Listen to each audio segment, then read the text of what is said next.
Vale, Hola, Rocío. hola, ya está perfecto, ¿no? Sí, yo te escucho bien, tú a mí también, Sí, ¿verdad? yo también. Sí, y la imagen yo creo que se ve bien, perfecto. Sí, la mía también, yo veo nítido. A ver si alguien nos puede confirmar que se escucha. A ver si Irene nos confirma.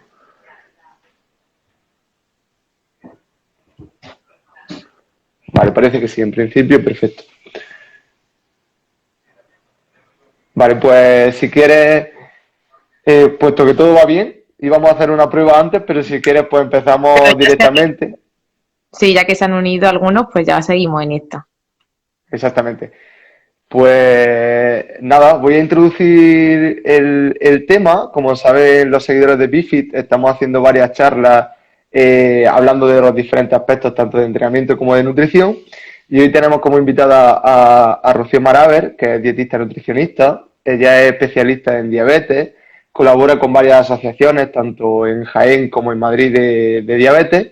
Y creo que es una apasionada de este mundo. Le tocó vivirlo de cerca y eso le ha dado la fuerza y la energía de querer ayudar a todas las personas diabéticas y es una gran profesional. Por lo cual vamos a aprovechar su experiencia y ya no solo en diabetes, sino en todo lo que es el ámbito clínico y vamos a hablar de la educación nutricional o de la educación alimentaria como herramienta que tenemos los dietistas nutricionistas para ayudar a todos nuestros pacientes. Animamos a todos los seguidores, tanto los que nos estén escuchando en directo como los que posteriormente nos van a escuchar en YouTube, a que nos formulen sus preguntas y bien ahora en el directo las podemos ir respondiendo o si no luego a través del YouTube. Rocío, te pido permiso para hacerte llegar todas las Por supuesto. preguntas que normalmente nos dejan o responderlas directamente nosotros si tenemos la capacidad de hacerlo. Perfecto. Vale, pues nada, creo que más o menos queda hecha la presentación. Sé que a Rocío le gusta decir que ella es una apasionada de este mundo de la educación alimentaria, por lo cual qué mejor que tú para explicarnos en qué consiste precisamente esto. Vale. Pues bueno, la educación alimentaria yo diría que es una nueva herramienta o bueno, o una nueva forma de pasar nosotros las consultas que prácticamente nos la hemos impuesto nosotros a raíz de que hemos visto las carencias que cuando muchos de nuestros pacientes se han sometido pues a un tratamiento con un nutricionista, con un dietista o lo que sea, pues hemos visto nosotros que no se llega a donde queremos llegar, que por el camino se quedan muchas cosas pendientes de que aprender, que siempre surgen muchas dudas y entonces es una herramienta o un protocolo que nosotros mismos hemos ido trabajando, cada uno en su forma de trabajar en su consulta, para que el paciente tenga las necesidades que tenga y los objetivos que tenga, llegue a donde hay que llegar. Que eso de aprender a comer, que tanto trabajamos nosotros, de verdad, pues le dure toda su vida y no haya que ir cíclicamente siempre a un nutricionista. Evidentemente, cuando pues, por cualquier razón te cambias de trabajo, te quedas embarazada, sufres una lesión, necesitas que te motive, tienes nuevos objetivos, tu vida cambia y nosotros siempre estamos ahí para eso, pero siempre intentamos, yo creo, que cuando una persona pasa por nuestra consulta, pues que aprenda y se lleve un aprendizaje para toda la vida. Entonces, la educación alimentaria no es otra cosa que las herramientas que cada nutricionista crea en su consulta para enseñarle todo lo que quiere a cada paciente. Y creo que son Claro, súper personalizadas en función de cada caso. al final lo que quiere decir es que la nutrición alimentaria surge de una Sí, necesidad que quizás antes se llamaba dieta de mantenimiento, lo cual yo claro, odio porque no existe esa total. dieta de mantenimiento como tal, sí las calorías de mantenimiento, pero no la dieta de mantenimiento, sino que lo que debemos de pretender los nutricionistas es que el paciente nunca tenga que hacer dieta de mantenimiento, sino que mientras que acude con nosotros a consulta, aprenda de todo lo que le contamos para luego él llevar su propio estilo de vida. Yo te quería Total. hacer también una reflexión, porque como sabes, pues la figura del dietista está resurgiendo en este tiempo y creo que resurge a partir de ser crítico, crítico con la sociedad, con los tratamientos. Y yo quería precisamente en este punto también ser crítico con la propia educación alimentaria, porque creo que siempre es bueno tener una visión crítica de todo lo que hacemos. Entonces, ¿hasta qué punto esto de la educación alimentaria es una moda? ¿Es algo que ha venido para quedarse?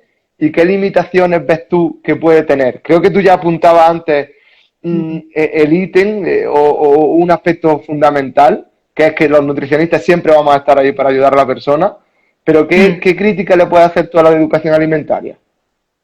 Hombre, yo creo que hay que encontrar el término medio entre la dieta, ¿no? Y la educación alimentaria, porque Muy todo bien. necesita de ser personalizado y creo que los dos estamos de acuerdo en que al final las calorías importan, que toda la anterior metodología se tiene que aplicar con la nueva, que tiene que ser un 50-50.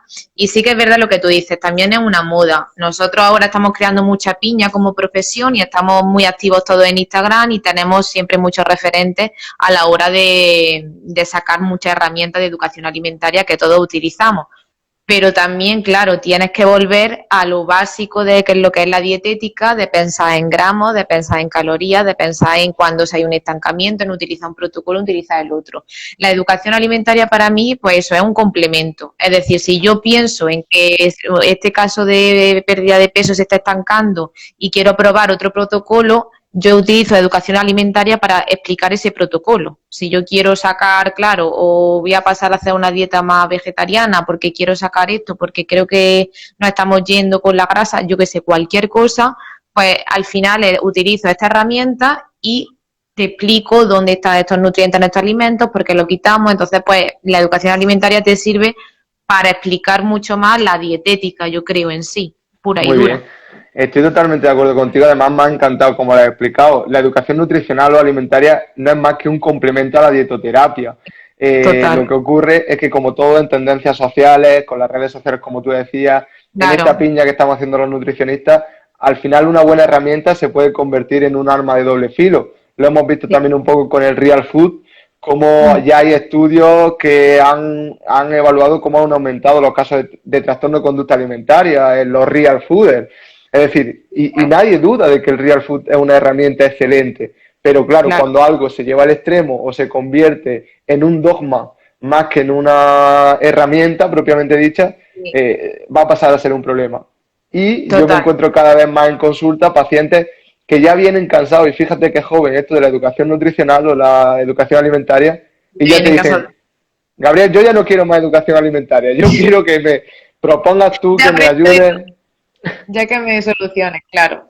El problema es eso, que si tú también al final como profesional vas con toda tu infografía y al final ellos no ven lo que quieren ver o no ven tal, pues claro, tenemos que jugar también con la motivación del paciente, del tiempo que está con nosotros en consulta y entonces pues que sea un 50-50. Tú vas a la consulta a aprender, pero yo también te ayudo a conseguir tu objetivo, que tú te lleves una pauta. Entonces creo que las dos formas de trabajar se tienen que complementar.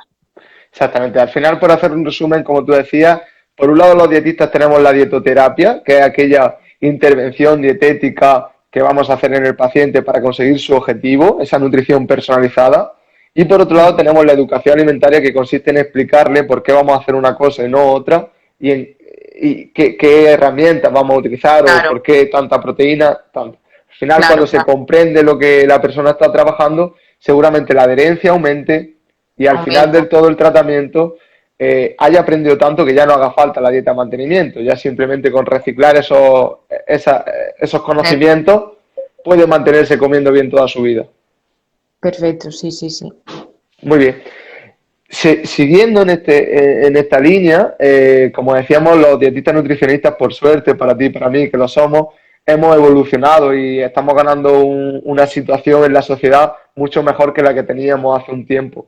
Pero, ¿cuál es el papel que tenemos actualmente los dietistas nutricionistas? ¿Qué representamos para la sociedad? ¿O qué dirías tú?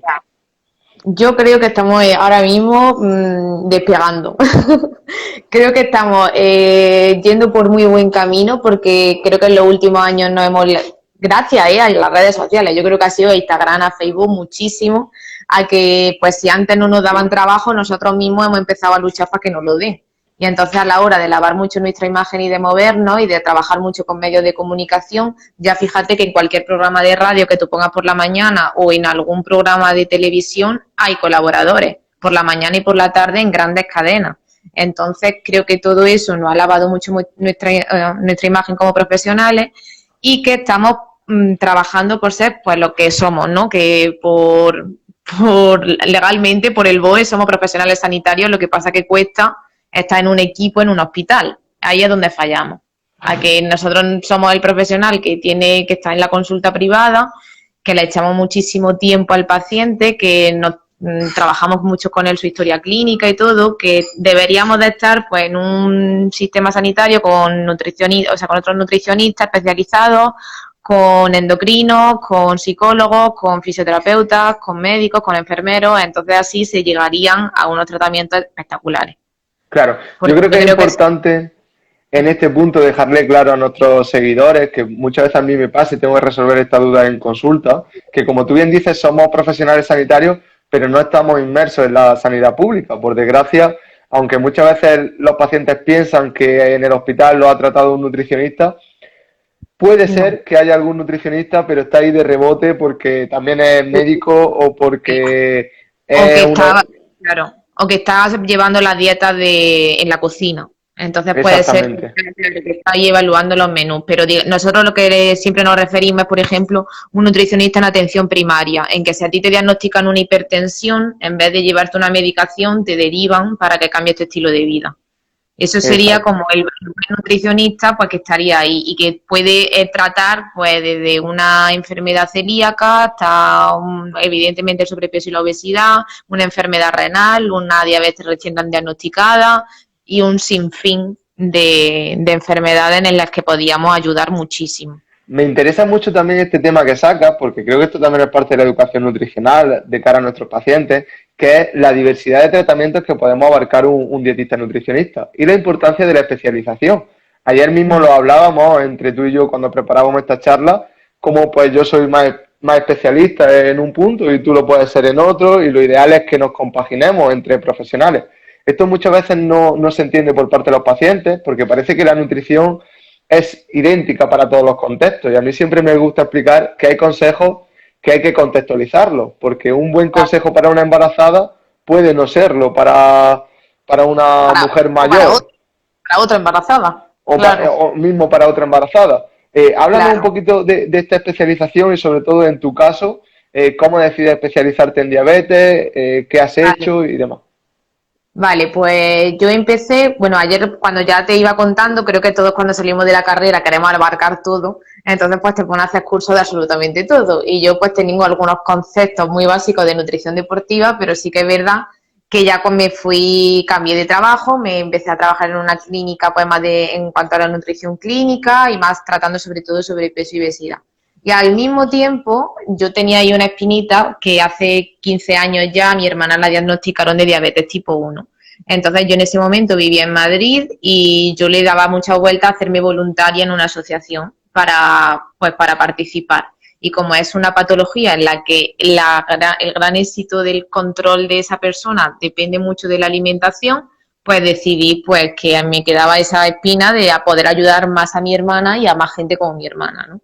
Entonces me hice voluntaria en la Asociación de Diabetes de Madrid y allí empecé mucho a trabajar con ellos, haciendo solo tenía una tarde libre a la semana de trabajo y siempre la tenía llena de talleres, porque hacíamos talleres de etiquetado, talleres de contaje de raciones de hidrato de carbono, de cómo ordenar, por ejemplo, los platos en la comida para mejorar el control glucémico, y entonces a partir de ahí pues ya he seguido y ya ahora pues tengo más o menos mi consulta en Jaén y ahí que ahora que he vuelto a mi ciudad he empezado con la Asociación de Diabetes de Jaén. Y Genial. entonces, pues ahí estoy también con ellos. Ahora mismo, como ha pasado lo del coronavirus y tal, pues todas las formaciones las hemos hecho online, que están colgadas en YouTube. Y entonces, pues claro, he aplicado esa educación alimentaria a la especialidad que lo que trato con ellos. Y ya, pues claro, eso que decíamos antes de las herramientas, pues ya todas las semanas está haciendo guías del índice glucémico o de cómo afecta las cocciones al índice glucémico del alimento. ¿Por qué cuando se cuecen las patatas más o la pasta más tiene un mayor impacto en la glucemia? ¿Cómo puedo ordenar los platos para controlar todo eso? ¿Cómo afecta el ejercicio? Entonces, claro, la diabetes tiene una especialidad en la educación alimentaria que se llama educación diabetológica, que es Ujú. lo que en el hospital siempre llevan los enfermeros, que Claro. sí que es verdad que hay muchos que están actualizados, que yo conozco también a varios, lo hacen súper bien porque eso es lo que lo han hecho toda la vida, pero ellos también están de acuerdo, aunque antes que un enfermero haga un máster de nutrición, si hubiera nutricionistas, pues claro, Que lo ya sería, debiésemos hacer nosotros. claro, y ya pues se puede llegar a mucha más gente. Claro. Porque ya no es solo que le saques tablas de cómo se cuentan los hidratos, es que te vayas con ellos, le saques 500 productos del supermercado y te pongas con ellos a contar, se llevan una sesión práctica de esa visita al endocrino o a su equipo médico mucho más buena que verte cada 6 meses y tener 1000 dudas, porque Claro. ahí te puedes decir de todo. Desde luego no creo que haga falta volver a repetir que te apasiona el mundo de la educación diabetológica, como tú has dicho. Así que simplemente pues pedirte, aunque sé que es difícil sin la infografía delante, pero explícanos alguna de estas herramientas. No sé si hay alguien con diabetes que está conectado o si posteriormente seguro que sí, porque al final sois muchos los que Que luego nos siguen. Pero cuéntanos un poco o explícanos alguna de estas herramientas que tú utilizas en consulta y que pueden ser prácticas para los pacientes. Pues ayer justo hablábamos y creo que estábamos bastante de acuerdo en que de las primeras cosas que intentamos explicar es la base de la alimentación, que sería el diferenciar entre nutrientes y grupo de alimentos, ¿no? Es decir, pues estos son los hidratos de carbono, proteínas, grasas, vitaminas, minerales, y luego pues tenemos los alimentos, pues, el pescado, la carne, los frutos secos, las legumbres y tal. Entonces, en vez de decir que la carne tiene proteínas, que el no sé qué tiene grasa, que los frutos secos tienen tal, pues el explicarle que que todos los grupos de alimentos tienen un poquito de cada cosa. Y que entonces, pues según cómo luego hagamos esas combinaciones, pues nos podemos beneficiar de sus interacciones a la hora, pues que te suban la glucosa en estos casos, que los hidratos de carbono con las proteínas funcionan muy bien y tal. Entonces, pues aparte de toda esa infografía, pues luego también tengo muchas de esa gráfica, a base de trabajar mucho en el tema de la diabetes, pues ya va adquiriendo muchos libros, entonces pues tú coges mucho la gráfica y ya pues se lo va explicando y le dices pues que el hidrato de carbono al tomarlo con algo de proteína se baja su absorción, entonces también sacia mucho más, entonces pues en lugar de una fruta sola tomamos una fruta con unas nueces, una fruta con queso fresco, ese tipo de combinaciones. Y luego si tiene un objetivo de pérdida de peso, pues lo que tú dices, tenemos que trabajar mucho la proteína. Entonces ahí pues ya voy teniendo mi guía, digamos, personalizada de, por ejemplo, yo me meto mucho en la web de los supermercados y saco fotos y pongo por ración de consumo, si yo compro un blister de 100 gramos de jamón de york y voy a comerme la mitad, cuántos gramos de proteína me estoy comiendo, cosas que lo haga ellos mucho más práctico, porque ya le mezclan la proteína vegetal, le compara un vaso de leche con un vaso de bebida de soja y ya como el mercado también va evolucionando tanto y cada semana hay yogures nuevos y es que al final también nosotros que tenemos que ir súper rápido porque ellos nos van contando lo que hay, pues personalizar todo eso mucho. Y luego la gran famosa infografía que creo que todos utilizamos, que es el plato de Harvard, para Muy bien. explicarle las proporciones, porque ahí es cuando entra el tema, pero voy a tener que pesar los alimentos. Siempre, pues claro, la pérdida de peso, mucha gente está en muchas dietas de pesaje y está pues hasta las narices. Y Cansada. luego tenemos la diabetes que necesitan pesar un poco para aprender a controlar las raciones. Claro, porque, Entonces, Rocío, antes de avanzar con el plato de Harvard, permíteme que te interrumpa. Explícanos un poco, ya te digo, para que los que nos escuchan se puedan llevar algo práctico de esta charla.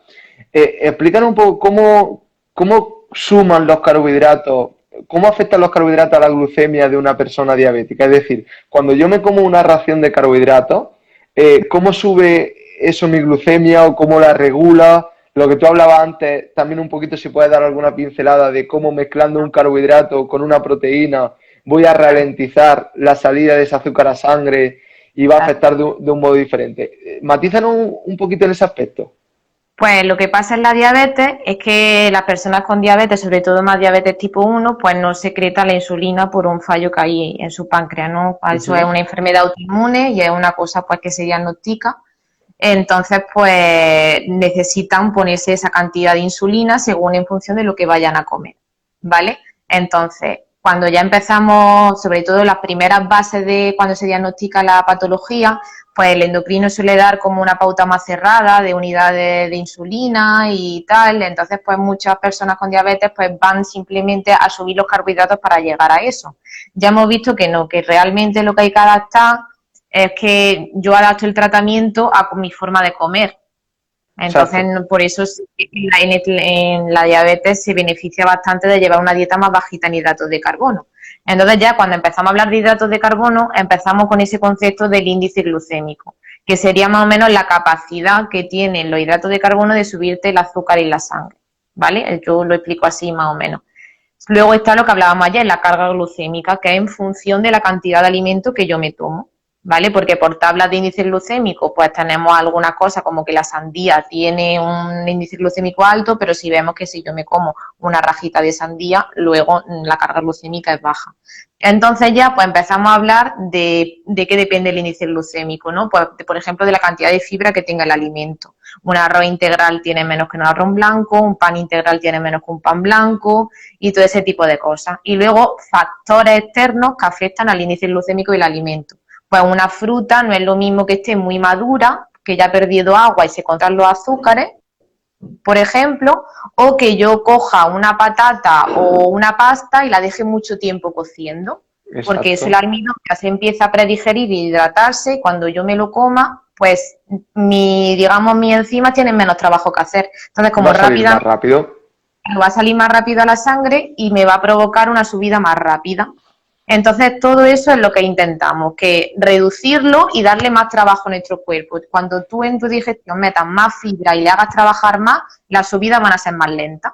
Muy bien. Entonces, ahí metes pues una cantidad bastante alta de verdura, toda esa interacción, de que lo que estábamos hablando antes del plato de Harvard, que siempre dice que la mitad del plato de verdura, pues también se puede aplicar aquí que para bajar el índice glucémico del alimento, si empiezas a comer por la verdura, esa fibra ya estará trabajando, entonces cuando tú ya le eches tus patatas o tus cosas, ya todo se va a Sí. digerir más lento. O sea, al final, un poco por matizar y por hacer un resumen, decir que yo también, a mí también me tocó vivir la diabetes de cerca, porque precisamente desde que yo nací hice que mi madre fuese diabética gestacional y posteriormente derivase hacia una diabetes insulino dependiente, por lo cual ya venía yo con eso de la nutrición de bajo el brazo.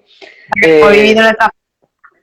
y un poco lo que quería decir, que a mí me ha parecido muy interesante, es que igual que o de la mano de la ascensión del nutricionista en la sociedad, vemos también cómo el tratamiento en la diabetes se está cambiando. Si antes ajustábamos el carbohidrato a la dosis de insulina que el endocrino decía, ahora se ha visto que es mucho más eficiente ajustar la dosis de insulina a la baja para la cantidad de carbohidratos que comemos.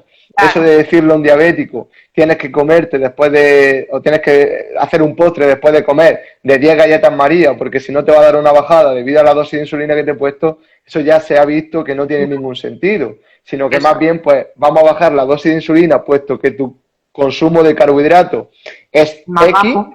más bajito, y esto hará mucho más eficiente el tratamiento, porque al final sabemos que cuantas más dosis de insulina exógena demos, más posibilidades o más probabilidades de aumentar la resistencia a la insulina. Por lo Claro, cual, parece que todos los diabéticos se pueden beneficiar de dietas más bajitas en bajar, carbohidratos, siempre y claro, cuando el control de la glucemia, junto con su farmacología, sea el oportuno. perfecto, Y luego, claro. como tú decías, muy importante trabajar con los diabéticos, que sí que es interesante el índice glucémico y la carga glucémica, que la he explicado muy bien, creo que todo el mundo lo habrá entendido, ya que esta mide la velocidad con la que el azúcar sale a la sangre.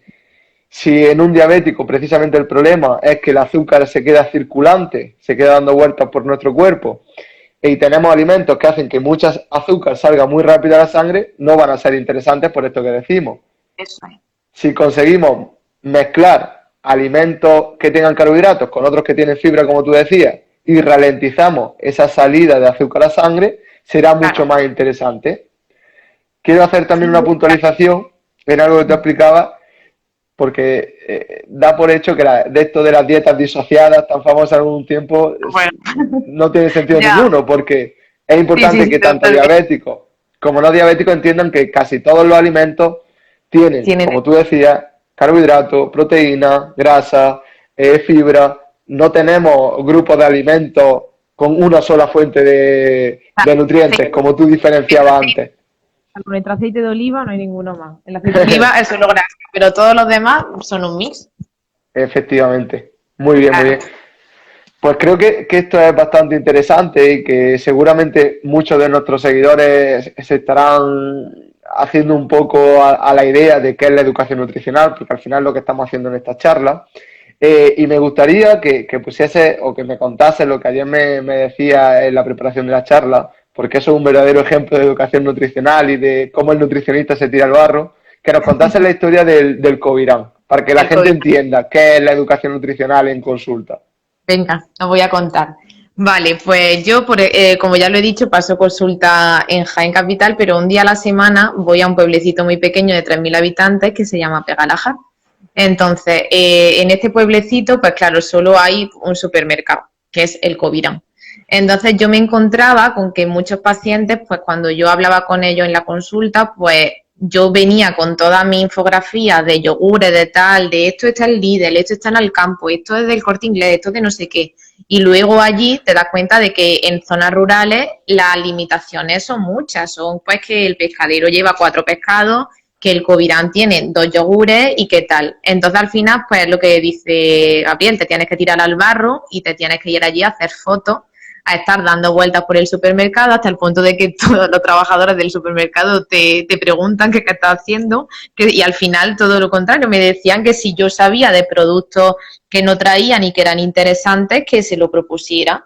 Y gracias a eso, pues ya tienen en Pegalajar los yogures Alpro, los YoPro de proteínas, tienen otras cosas que, claro, ya cuando de algunas cosas que también están, aunque son procesados, que antes decíamos lo del Ria Full, lo que son procesados pero saludables, porque sabemos que están bien de composición y que para una merienda, pues un yogur que tenga que sea más rico en proteína o un yogur vegetal en lugar de un yogur de vaca. Al final nosotros hacemos muchos tratamientos diferentes que a veces quitamos los lácteos, a veces tal, necesitamos irnos un poco más a cosas vegetales, entonces pues para ellos es muchísimo más fácil si en su mismo supermercado, en su misma zona, encuentran casi de todo. Y ahora nos encontramos con la situación del coronavirus en que no quieren ir a otra población a hacer la Claro, compra.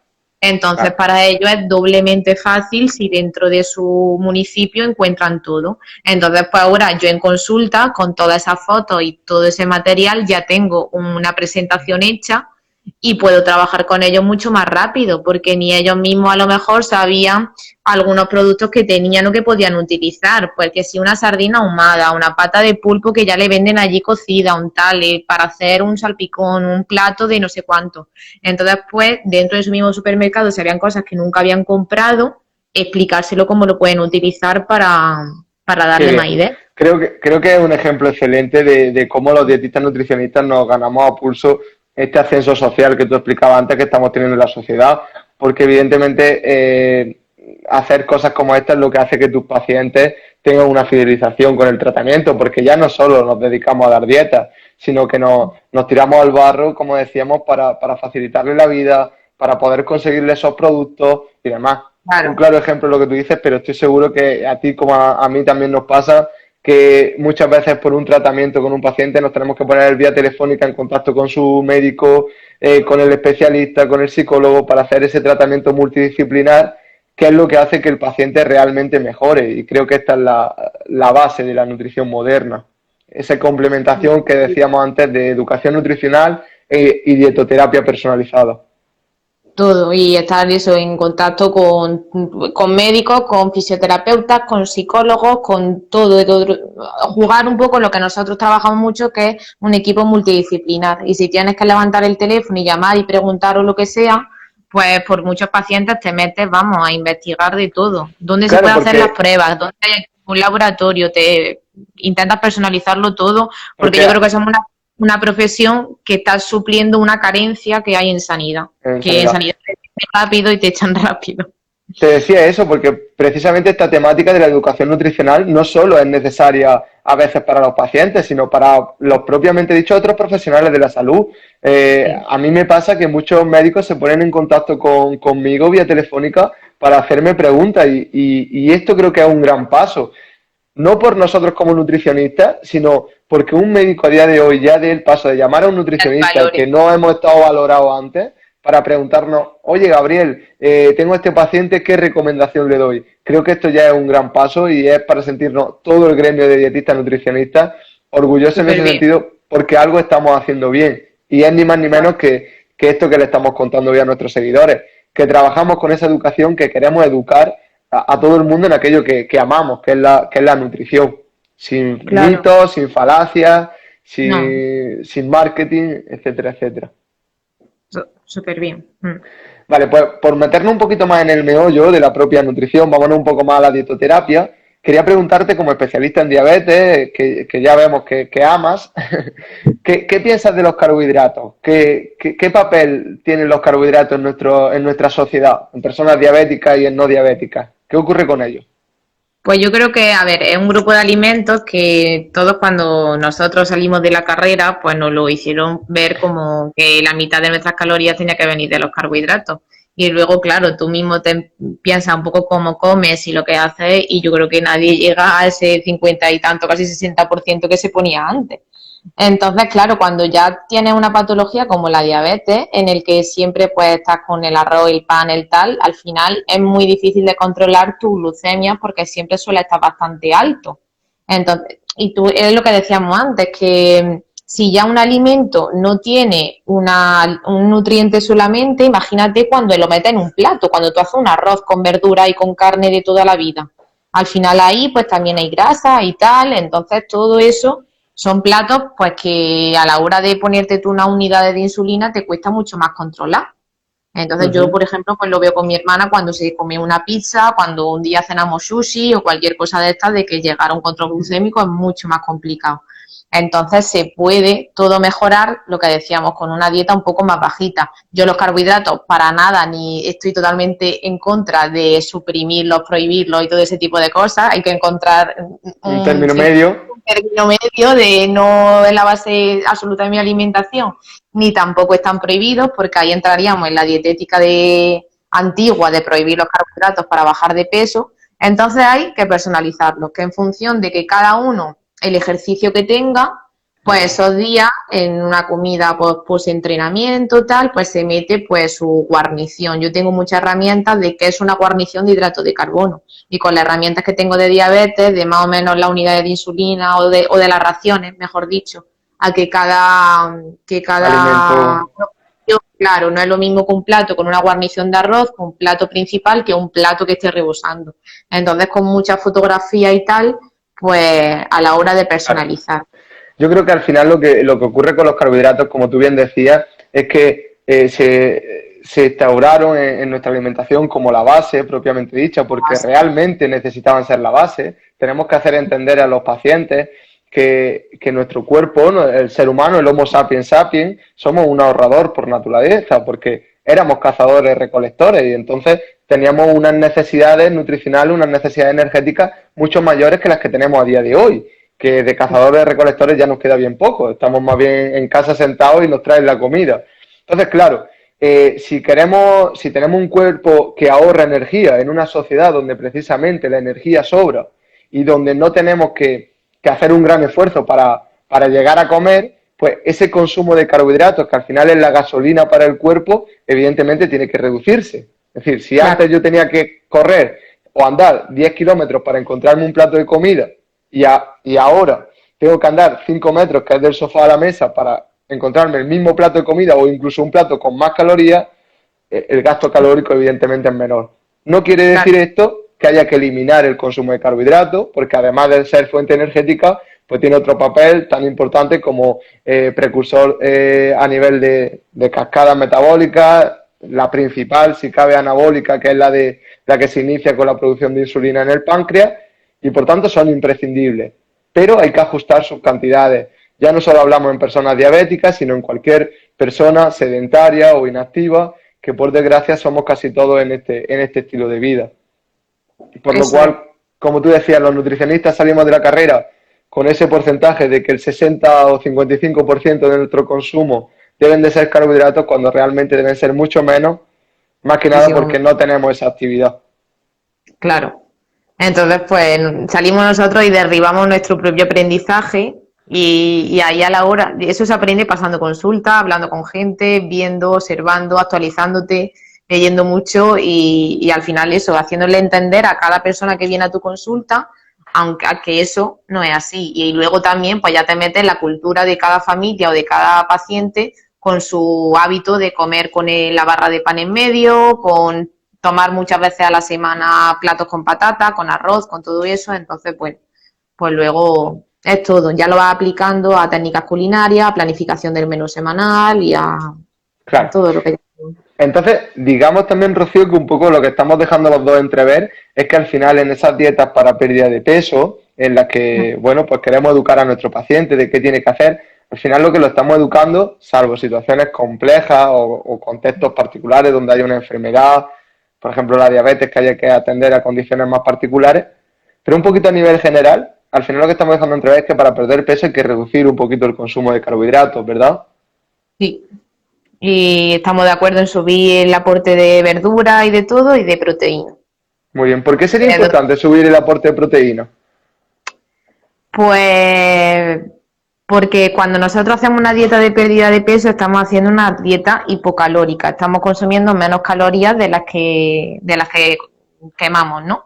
Entonces, cuando nos estamos haciendo una dieta hipocalórica, nuestro cuerpo empieza a reducir su peso, pero nosotros tenemos, digamos, un poco pues los depósitos de grasa y nuestra masa muscular.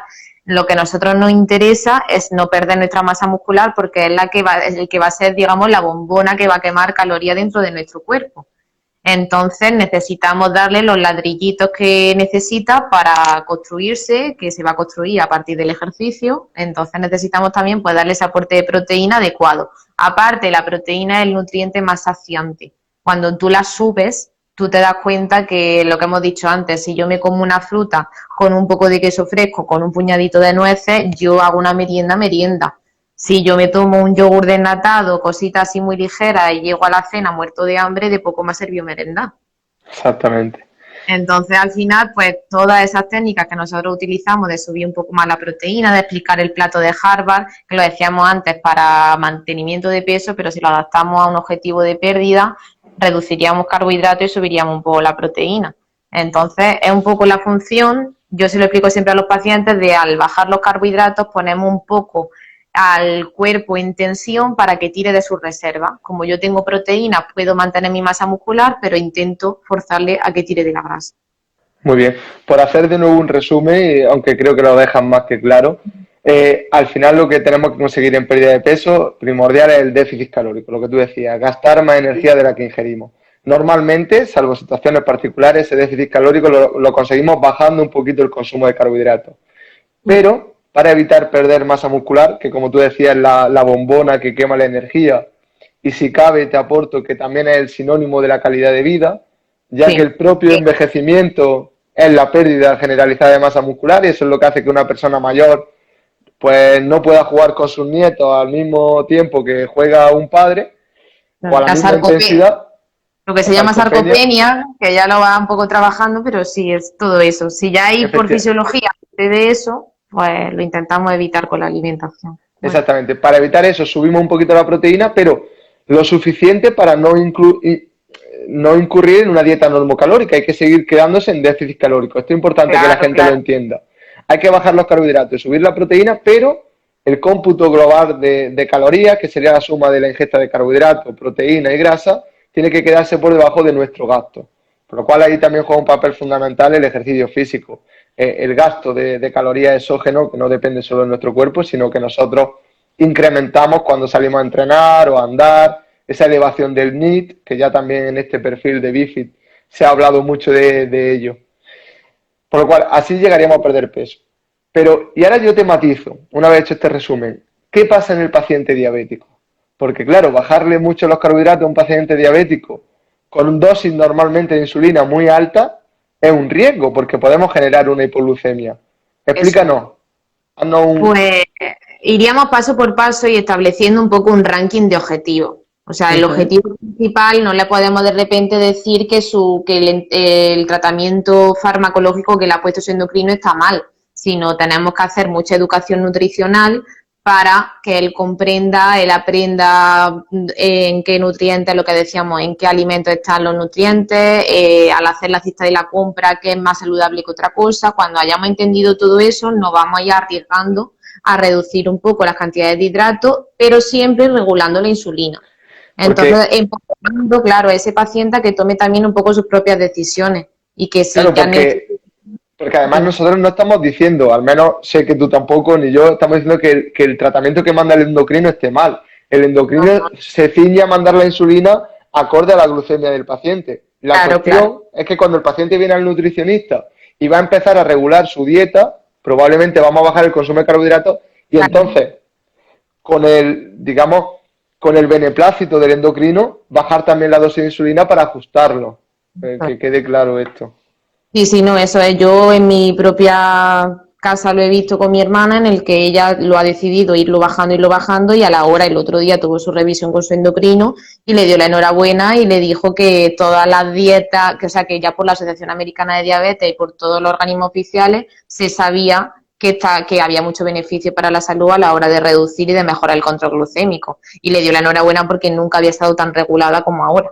Qué bien. Entonces, como lo ves en tu, cerca, que todo lo que se puede conseguir, y ahora pues que hemos incluido pues salir todos los días a andar a primera hora, una hora, las gráficas son impresionantes de cómo mejora el control glucémico, estableciendo siempre un rango de glucosa en objetivo, que se llamaría Sí. ahora, como ya sabes, pues hay mucha tecnología en diabetes que te ayuda, pues estos sensores, para estar mucho más controlado. La diabetes depende totalmente de la tecnología y es una maravilla todo lo que hay.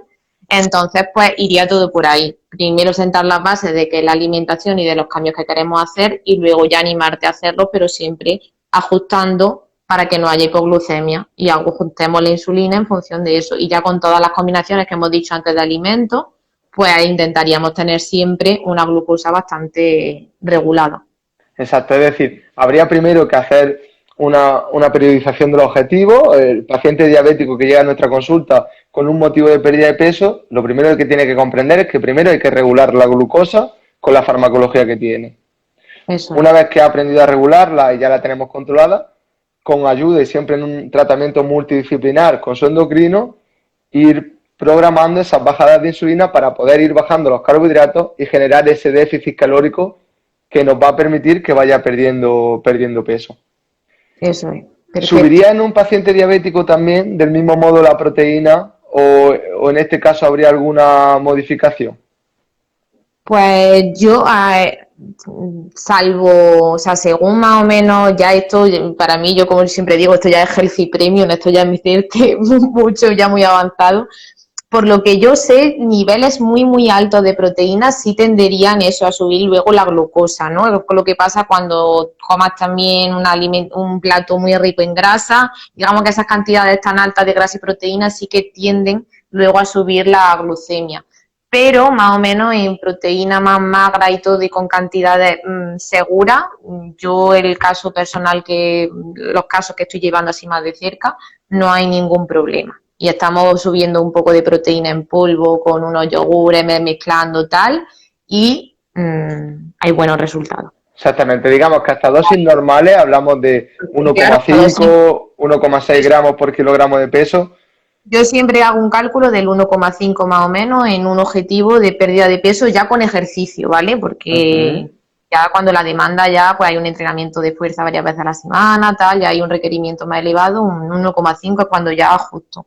Entonces yo, sin problema, a la hora del control glucémico no hay un repunte de he metido mucha proteína. Los repuntes esos tan temidos es cuando son un plato que tenga mucha grasa y mucha proteína, o sean estas cenas de picoteo en las que empieza a comer a la 1 y termina a las 3:30, ese tipo de cosas. Claro, Ahí es creo que cuando ahí el problema está más a nivel pancreático en esa respuesta que tiene el páncreas a la alta ingesta de aminoácidos y de grasa, que es lo que va a provocar después los picos.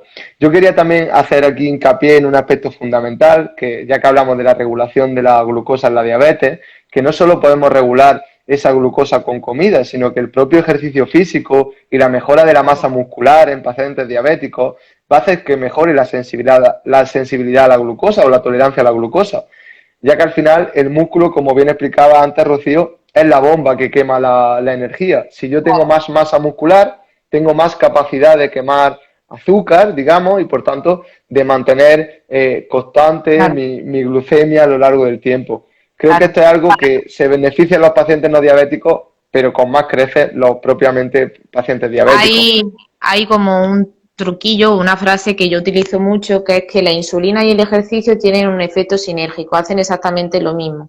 Entonces, cuando, por ejemplo, siempre hay como un momento de resistencia a la insulina por la mañana, por la liberación de las hormonas controladoras reguladoras, nuestro cortisol y todo, ¿no? Empezamos a liberar glucosa, pues, de nuestros depósitos de glucógeno.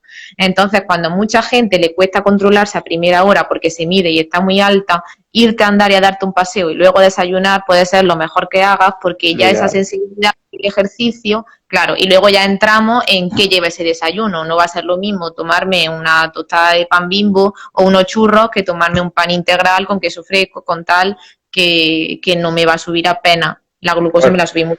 yo aquí creo que has dado en una clave del manejo de la diabetes en consulta, que es ese pico glucémico elevado en ayunas, que el paciente soluciona pinchándose 2 o 3 dosis de insulina rápida más y conlleva finalmente en una hipoglucemia.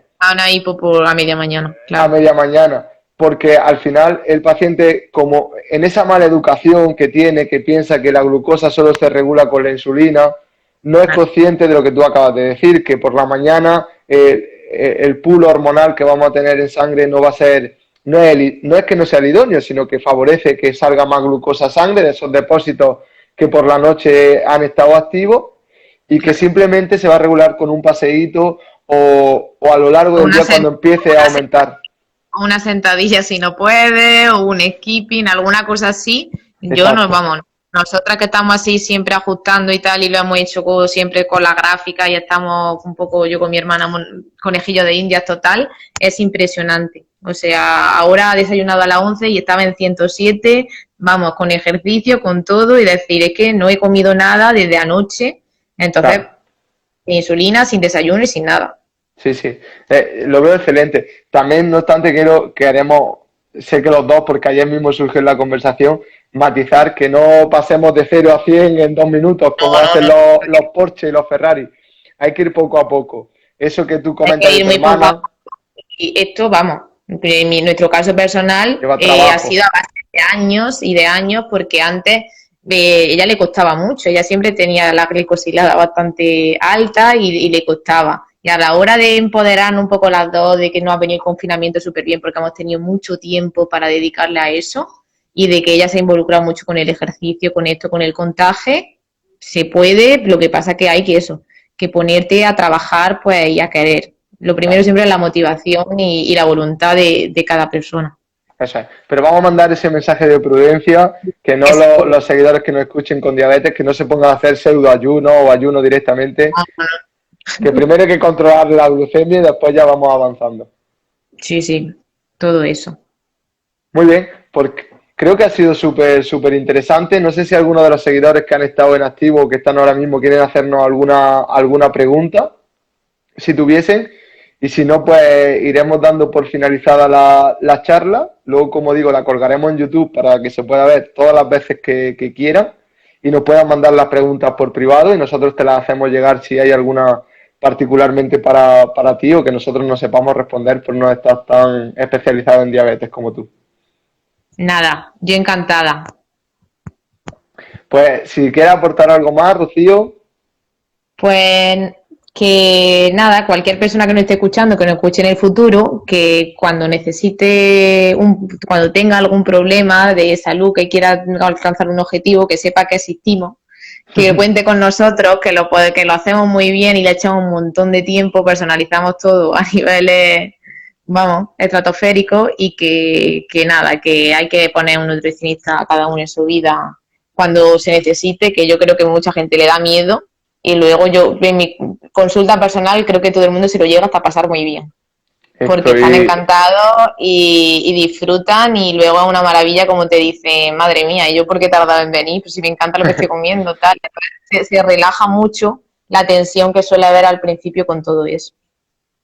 Estoy totalmente de acuerdo contigo, que lo que a priori parece un problema, el dar el paso bien al nutricionista porque lo voy a pasar mal, voy a pasar hambre, después se convierte en una de las mejores decisiones de la vida. Y estas son palabras de mis pacientes, seguro que los tuyos también, sí. porque están haciendo un cambio que es súper beneficioso para ellos.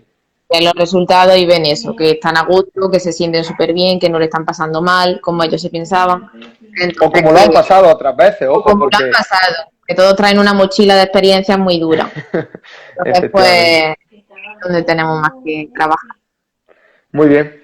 Pues nada, Rocío, encantado. Muchísimas gracias. Me alegro de Igualmente, haberte conocido y seguro que podemos hacer más cosas juntos. sí, seguro, seguro. Muy bien. Pues nada, Bueno, chao. muchas gracias a todos.